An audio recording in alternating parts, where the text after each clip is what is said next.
BNP chairman Tarique রহমানের স্ত্রী ও জিয়া রহমান ফাউন্ডেশনের vice chairman doctor Zubaida Rahman বলেছেন, তারা এমন একটি রাষ্ট্র উপহার দিতে চান যেখানে নেতার আগে থাকবে জনতা।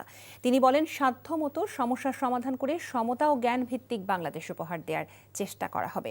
রাজধানীতে এক অনুষ্ঠানে তিনি এসব কথা বলেন।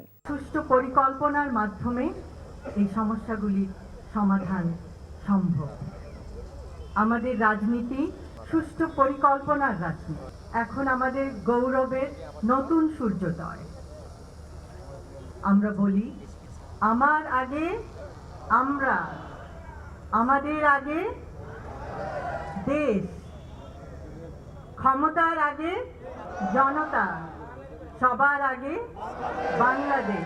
ডাক্তার জুবাইদা বলেন, এমন একটি দেশ তারা উপহার দিতে চান যা হবে সবার জন্য সমান সুযোগের।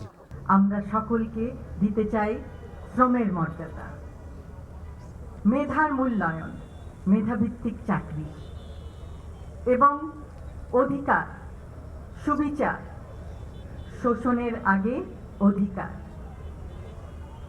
আমরা এমন একটি সমাজ, এমন একটি রাষ্ট্র উপহার দিতে চাই জনগণকে, যেখানে নেতার আগে জনতা,